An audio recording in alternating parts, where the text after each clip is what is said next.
High বন্ধুরা, তো আজকে আমি তোমাদেরকে নিয়ে এসেছি একটা ভীষণ ভয়ানক জায়গা। এটা হচ্ছে সোনারপুরের একটি গ্রাম সাইড। তো তোমরা হয়তো দেখতেই পাচ্ছ, এই জায়গাটা থেকে রাত্রির 8টার পরে কেউ যাতায়াত করে না। ভীষণ ভয়ানক জায়গা। বাট আমি এখানে এসেছি এখন কটা বাজে, বেশি রাত হয়নি, 9টা বাজে। বাট এখনই তুমি দেখতে পাচ্ছ পুরো ঘুটঘুটে অন্ধকার। তো তোমাদের একটু কাছ থেকে দেখাই।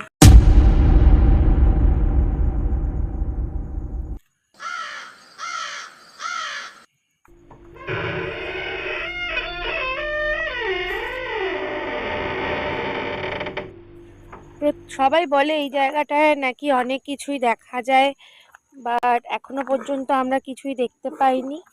তো আমি এখানে কিছুক্ষণ দাঁড়াবো, দেখা যাক এখানে কিছু দেখা যায় কিনা। যদিও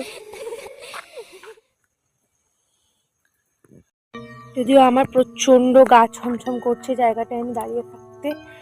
এই সেই জায়গাটা, মানে এখানে দাঁড়াতেও আমার ভীষণ ভয় লাগছে। চারিদিকে একটা অদ্ভুত আওয়াজ পাওয়া যাচ্ছে।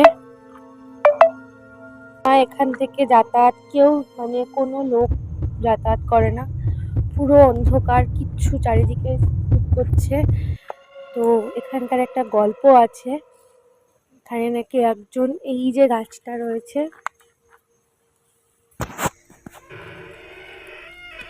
এই যে বড় গাছ, হ্যাঁ, এখানে নাকি একজন মারা গেছিল।